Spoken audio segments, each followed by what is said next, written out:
वैवाहित स्त्रियों के बीच बहुत ही प्रचलित ज्येष्ठ कृष्ण अमावस्या के दिन आने वाले सावित्री व्रत की कथा इस प्रकार से है। भद्र देश के एक राजा थे जिनका नाम अस्पति था। भद्र देश के राजा अस्पति के कोई संतान न था।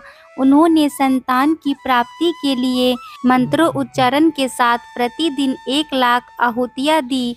18 वर्षों तक यह क्रम लगातार जारी रहा। इसके बाद सावित्री देवी ने प्रकट होकर वर दिया कि राजन, तुझे एक तेजस्वी कन्या पैदा होगी। सावित्री देवी की कृपा से जन्म लेने के कारण से कन्या का नाम सावित्री रखा गया। कन्या बड़ी होकर बहुत ही रूपवान हुई। योग्य वर न मिलने की वजह से सावित्री के पिता बहुत दुखी थे। उन्होंने कन्या को स्वयं वर तलाशने भेजा। सावित्री जंगलों में भटकने लगी। वहाँ साल्व देश के राजा ध्रुमसेन रहते थे। क्योंकि उनका राज्य किसी ने छीन लिया था, उनके पुत्र सत्यवान को देखकर सावित्री ने पति के रूप में उनका वरण किया। ऋषिराज नारद जी को जब यह बात पता चली तो वह राजा अस्पति के पास पहुँचे और कहा कि हे राजन, यह क्या कर रहे हैं? आप सत्यवान, गुणवान हैं, धर्मात्मा हैं और बलवान भी हैं, पर उसकी आयु बहुत छोटी है और अल्पायु है। 1 वर्ष के बाद ही उनकी मृत्यु हो जाएगी। ऋषिराज नारद जी की बात सुनकर राजा अस्पति घोर चिंता में पड़ गए। सावित्री ने उनसे जब कारण पूछा तो राजा ने कहा, पुत्री, तुमने जिस राजकुमार को अपना वर के रूप में चुना है वह अल्पायु है। तुम्हें किसी और को अपना जीवन साथी बनाना चाहिए। इस बात पर सावित्री ने कहा कि पिताजी, आर्य कन्या अपने पति का एक बार ही वरण करती है। राजा एक बार ही आज्ञा देता है और पंडित एक बार ही प्रतिज्ञा करते हैं और कन्यादान भी एक बार ही किया जाता है। सावित्री हठ करने लगी और कहा, मैं सत्यवान से ही विवाह करूंगी। राजा अस्पति ने सावित्री का विवाह सत्यवान से कर दिया। सावित्री अपने ससुराल पहुँचते ही अपने सास ससुर की सेवा करने लगी। समय बीतता चला गया।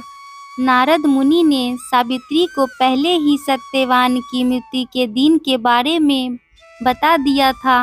वह दिन जैसे जैसे करीब आने लगा, सावित्री चिंतित होने लगी।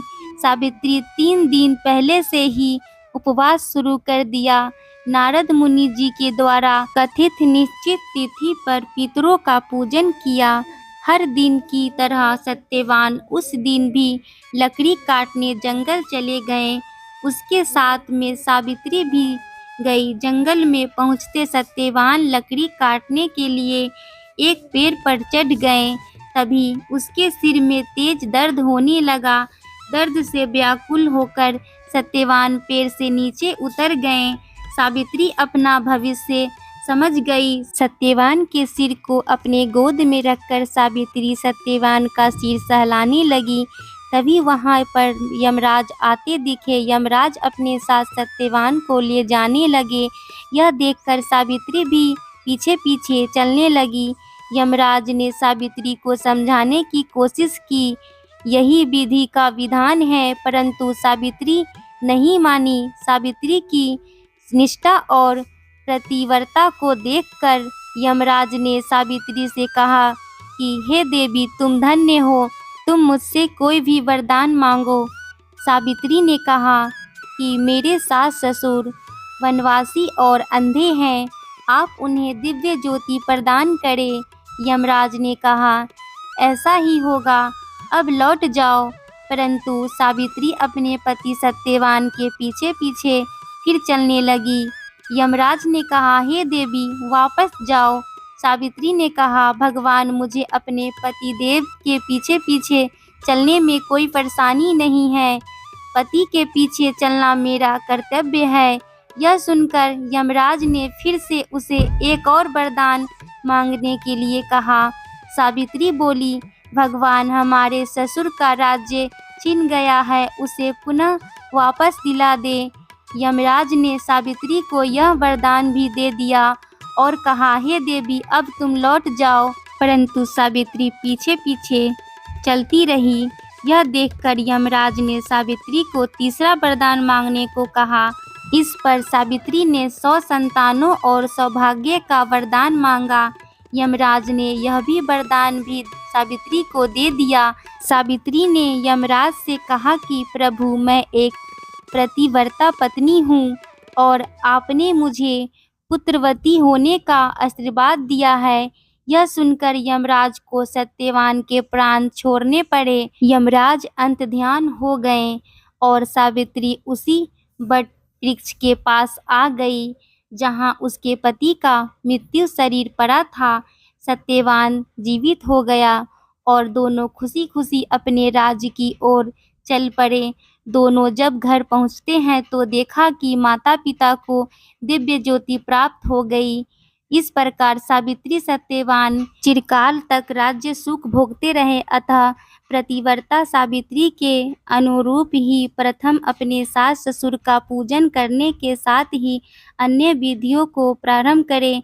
बट सावित्री व्रत करने और इस कथा को सुनने से उपवासक के वैवाहिक जीवन व जीवन साथी की आयु पर किसी प्रकार का कोई संकट आए भी तो वह टल जाता है।